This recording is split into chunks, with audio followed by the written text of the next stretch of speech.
Hello everyone, welcome back. Today I'm going to answer another question from my friend Marissa about, is physical virginity required for consecrated virginity? If so, why?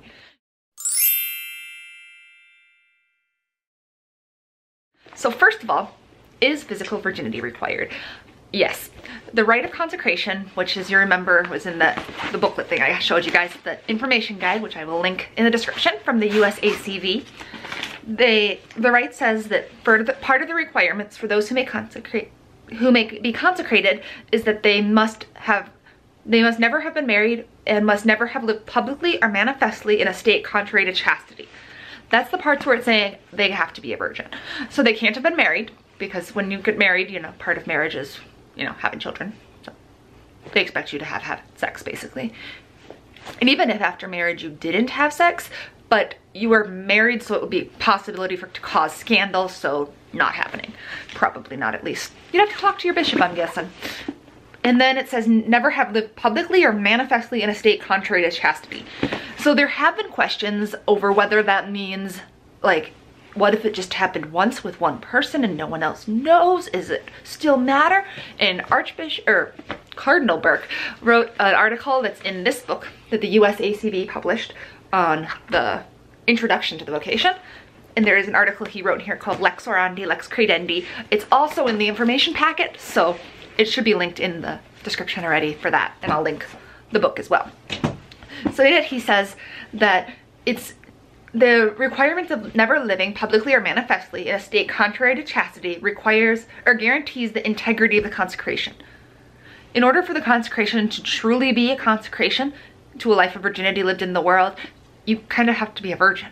It's part of what requires bodily integrity, is that your body and your soul are meeting in the same spot. They agree on the things. And your body and your soul have to both say yes, that you're virginal. It's kind of confusing, but that's kind of how it gets. It gets a little more complicated, so we'll go in here. So then, in other words, the consecration is for a woman who has preserved her virginity and offers her virginity to Christ and his church for consecration. So she's offering what she has. One of the questions that sometimes, or one of the answers to the question of, do you need to be a virgin, that comes up sometimes is, can you offer what you don't have? And that's a good way to look at it. Can you offer to Christ something that you've already lost or that you've already given away?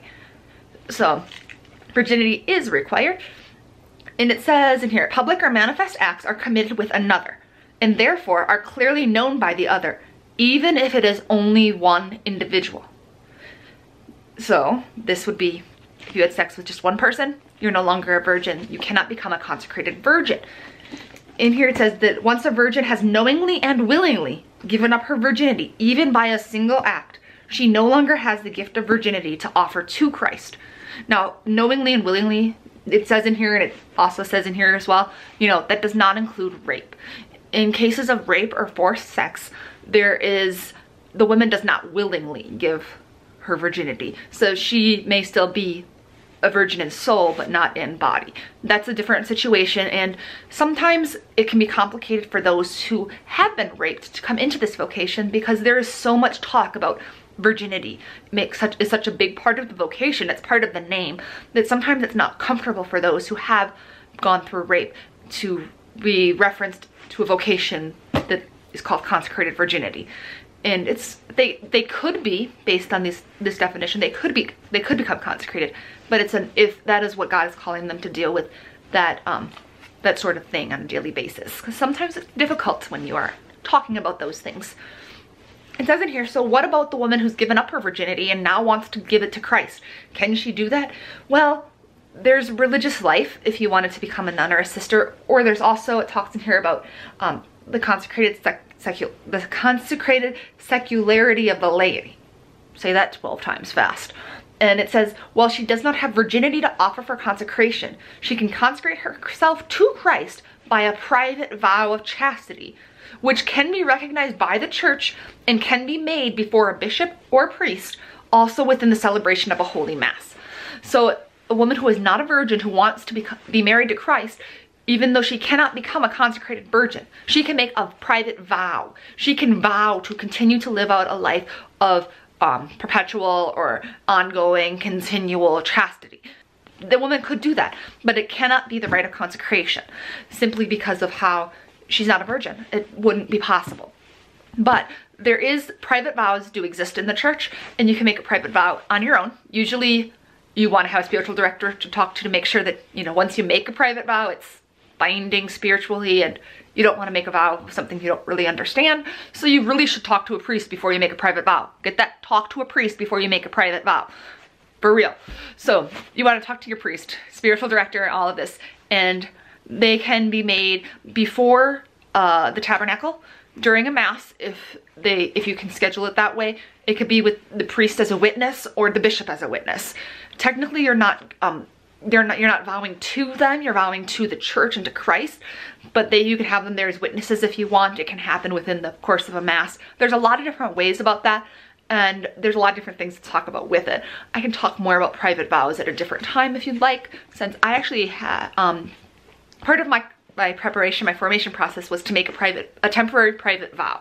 So not a perpetual private vow, which is what this one's talking about, making like a perpetual private vow to say, this, I'm gonna do this for the rest of my life.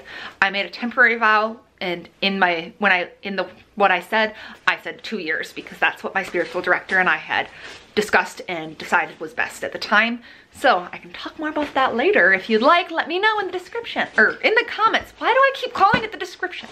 St. Ambrose has a quote that really says, yes, you need to be a virgin. He's asked, what is a consecrated virgin? And he says, she is a virgin who is married to God. That's St. Ambrose of Milan. So a consecrated virgin is a virgin who is married to God. She's a virgin. So yes, virginity is required.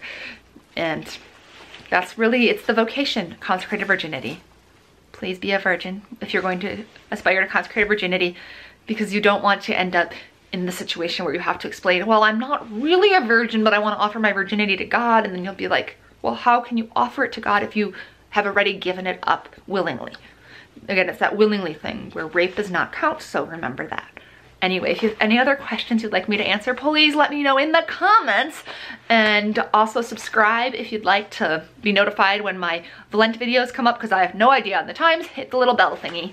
Thank you all. I will see you next time. Bye.